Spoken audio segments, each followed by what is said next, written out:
Hello বন্ধুরা, কেমন আছো সবাই? আমি অনুরাধা আবারও এসে গেছি নতুন একটা রেসিপি নিয়ে। আজকে করব কড়াই চিকেন। তার জন্য মৌরি, ধনে, জিরে, গরম মশলা আর শুকনো লঙ্কা ভেজে নেব। আমরা একটু ঝাল কম খাই, তাই কম ঝাল দিয়েছি। তোমরা চাইলে বেশি দিতে পারো। রোজ রোজ তো ঝোল খেতে ভালো লাগে না, তাই মাঝে সাঝে একটু রিচ খাওয়াই যেতে পারে। তাই আজকে করব কড়াই চিকেন। এটা ভেজে নামিয়ে নেব। কড়াইতে সর্ষের তেল দিয়ে দিয়েছি।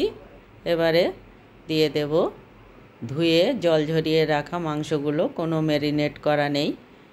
এই মাংসগুলো 2-3 মিনিট একটু হাই ফ্লেমে ভেজে নেব। আমার ভিডিওগুলো যদি ভালো লাগে লাইক, শেয়ার, কমেন্ট করে উৎসাহিত করো।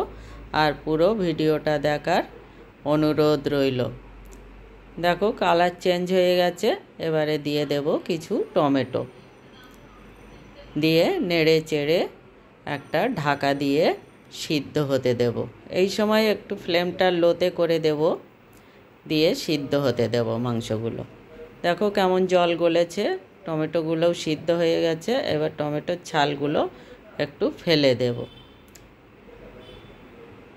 এইভাবে সবগুলো ফেলে নিয়েছি। আর এখন দিয়ে দেব আদা আর রসুন বাটা, আর দেব হলুদ, লবণ আর কাশ্মীরি লঙ্কা গুঁড়ো দিয়ে ভালো করে মিশিয়ে নেব। মিশিয়ে একটা ঢাকা দিয়ে আবারও মাংসগুলো সিদ্ধ হতে দেব। দেখো মাংসগুলো সিদ্ধ হয়ে গেছে। এবারে দিয়ে দেব পেঁয়াজ আর ক্যাপসিকাম আর কাঁচা লঙ্কা। এইভাবে একটু বড় বড় করে কেটে দিয়ে দিয়েছি। দিয়ে ভালো করে মিশিয়ে নেব। এদিকে যে মশলাটা ভেজে নিয়েছিলাম সেটা হামানদিস্তাতে গুঁড়ো করেছি। একটু দানা দানা থাকলে খেতে ভালো হবে। মিক্সিতে দিলে পুরো গুঁড়ো হয়ে যাবে, সেই জন্য হামানদিস্তাতে গুঁড়ো করে ঢেলে নিয়েছি। এবার দেখো হয়ে গেছে প্রায়। এবার দিয়ে দেব এই মশলাটা। দিয়ে আবারও ভালো করে মিশিয়ে নেব। মিশিয়ে আবারও হতে দেব।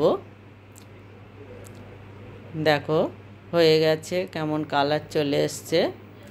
এতে কোনো জল দেইনি, ওই যে জল গলেছে সেই জলেই রান্না হয়ে গেছে। দেখো রেডি হয়ে গেছে কড়াই চিকেন।